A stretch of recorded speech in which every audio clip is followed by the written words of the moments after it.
everybody. Would you like to make some art with me? Today I'm just using my 5.5 by 8.5 Artist Loft sketchbook. It's got medium weight paper and it's really great for mixed media. I'm going to be using pastels and watercolors today. I've been feeling a lot of like big feelings, like hopelessness and hopefulness, together, separate, oscillating. So I'm gonna make some abstract art about it today, just sketching, just whatever comes up in my mind. I don't have a plan, and that's usually how I make my art, like 95% of the time, without a plan. So we're just gonna go for it.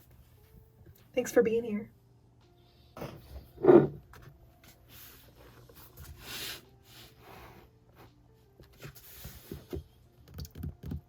At this point, I started with the yellow because I always feel like yellow symbolizes hopefulness, looking forwardness, at least for me. It reminds me of sunshine. Now, yellow does not mean the same for every person, but I thought it was a good place to start here. And then I went in with like some yellow ochre, which is slightly darker.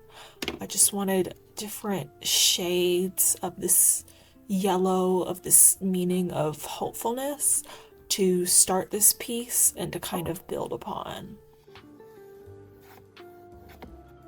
I did not just want to stay on one page. I was like, I have so much to express. I have to go on 2 pages. So that's what this is starting. As you can see, I'm no longer using the bright yellow, but I'm starting with the yellow ochre and the browns. I'm starting to get darker. I'm starting to try to define things and figure out where I'm going. Again, at this point, I'm not really consciously being like, this color represents XYZ. I'm kind of going from a lighter color to a darker color because I know that the 2 opposing feelings I'm dealing with, and I'm reaching for the color that feels right at the time.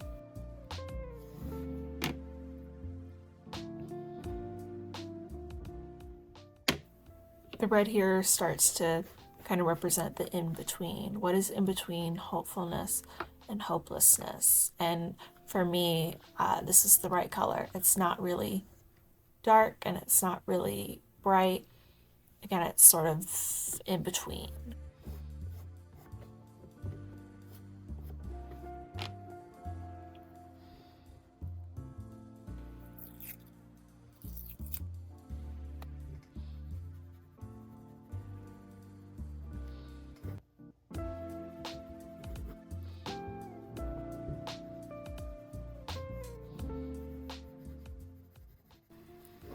Here my strokes begin to be more frantic.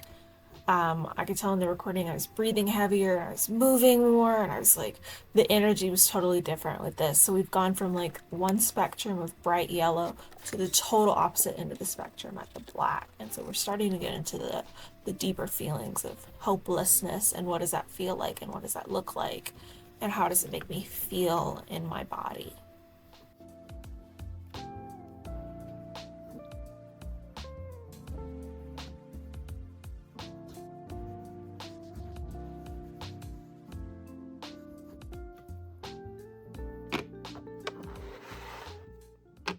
I really enjoy what's starting to happen here because I'm taking this like darker color of blue, but it's still bright, and it's blending with the black, but as you go up into the yellow, it's starting to blend with that too, and there's a little bit of green. And so again, it's just like this duality of these 2 huge feelings and how they're blending together. It felt incredibly symbolic, and I think, as I'm talking to you now and recording this, I'm realizing things about my process that I was not conscious of during the time. I was just doing it. My friends sometimes ask me like, how do you make abstract art? What's your process? And I was like, I just do it. And they say, Elizabeth, that's incredibly unhelpful. I don't understand. How do I do this? And honestly, it's just so intuitive for me. I usually start with color because color for me holds an incredible amount of symbolism. And the same colors aren't always the same symbolism for everybody. Like I said in the beginning, yellow doesn't always mean happy and hopeful. Blue doesn't always mean sad or lighthearted or whatever it can mean.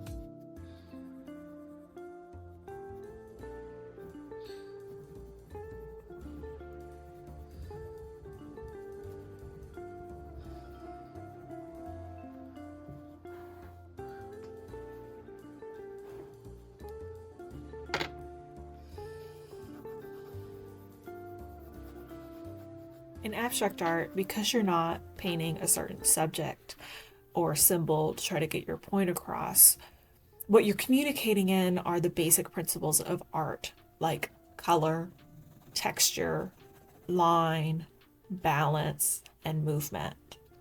It doesn't really matter if other people don't get it.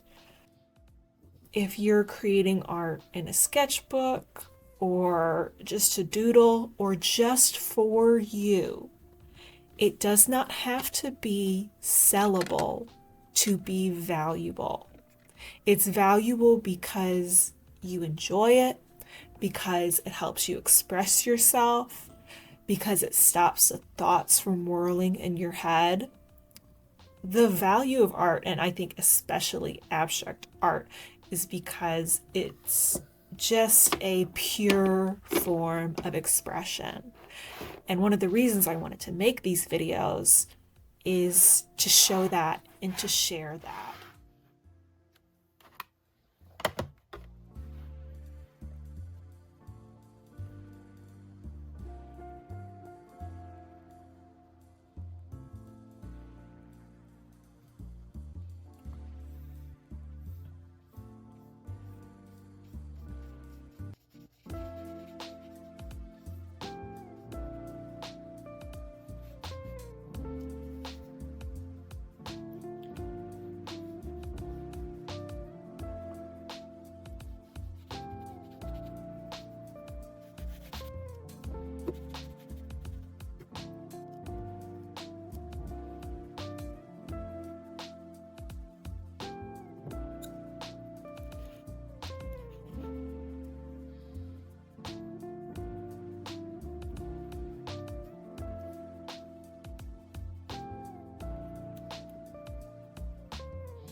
Here we've got some watercolor action starting to happen, and I realize I probably should have had my watercolor palette in view of the screen. It would have been cooler to watch me pick my colors and mix them. But this is watercolor that I'm using on top of oil pastel. So as you probably know, oils and water don't mix. But the great thing about that is that the oil pastel repels it. So if you leave some space in your oil pastel and you use the watercolor on top of it, the watercolor will fill in any white spaces that doesn't have any oil pastels on it. And so it can create really cool effects, and I really like using them. I really like using them also because they're such different materials, but they go together really well. And they're both really great beginner-friendly materials for you to use.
coming to an end of an art piece is always a really satisfying thing. It's like, A, I did the thing, got out my art materials. B, I finished the thing. And C, it helped. It helped me express myself. It helped me get some gunk out of my head and out of my body. Art is a huge part of my self-care routine. I kind of use art as a form of therapy, but most importantly, I make art for myself. And I encourage everyone to make art for yourself. In fact, I'm working on something I'm calling a Find Your Inner Artist kit, which would be kind of like a art kit that I would develop, and it would have really great, friendly beginner art materials. So let me know if you'd be interested in something like that and if you have any feedback. But yeah, thanks for joining me.